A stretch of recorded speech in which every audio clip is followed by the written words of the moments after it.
Welcome to our presentation on why the people love Caesar, and why the senators fear him. Julius Caesar was one of the most beloved leaders among the Roman people, yet he was deeply feared by the Senate. This division is at the heart of Julius Caesar and is essential to understanding why he was assassinated. Julius Caesar had immense support from the Roman commoners, known as the plebeians. There were several key reasons for this. First, he was a brilliant military leader who expanded Rome's territory and brought wealth to the city. His victories made him a hero in the eyes of the people. Second, he showed mercy to his enemies by pardoning many of those who had fought against him in the civil war. This contrasted sharply with the more traditional Roman approach of executing political rivals.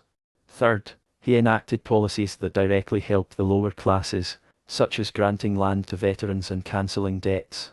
Finally, he funded massive public games, feasts, and festivals, keeping the people entertained and reinforcing his image as a generous leader who cared for them. Despite his popularity with the people, the Roman Senate saw Caesar as a grave threat. One of their biggest concerns was that he held absolute power. In 44 BCE, he was declared dictator for life, making him the sole ruler of Rome, something that had never been done before. Additionally, he weakened the Senate's influence by appointing many new senators who were loyal to him, diluting the power of the old aristocracy.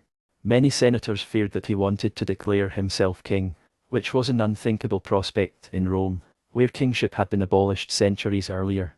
Caesar's overwhelming public support also made it impossible for the Senate to challenge him without risking a backlash from the people. This divide between the people's love for Caesar and the Senate's fear of him created a dangerous political environment. The more policies Caesar enacted that helped the common people, the more the senators resented him. The Senate had traditionally been the most powerful governing body in Rome, but under Caesar, their authority was greatly diminished. To the people, Caesar was a protector of their rights and a strong leader who brought stability. To the Senate, he was a tyrant who was destroying the republic. His repeated refusals of a crown may have reassured the people, but to the Senate, they seemed like mere political theatre, and they remained convinced that he sought kingship. Ultimately, the Senate believed that the only way to stop Caesar from becoming a king was to eliminate him. The conspirators, led by Cassius and later joined by Brutus, justified their actions by claiming they were saving the republic. However, they underestimated just how much the Roman people loved Caesar. Instead of restoring the republic, his assassination led to more chaos and, eventually, the rise of the Roman Empire under Augustus. The conflicting views of Caesar's rule are central to the play. Brutus, Cassius, and the other conspirators saw themselves as liberators, while Antony and the Roman people saw them as traitors. The play explores themes of power, loyalty, and manipulation, all of which stem from the political divide between Caesar's supporters and his enemies. Understanding this divide helps us see why Brutus struggled with his decision and why Antony was able to turn the crowd against the conspirators so effectively.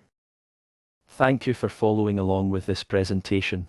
Now that we've explored why Caesar was loved and feared, we can better understand the motivations of the key figures in Julius Caesar.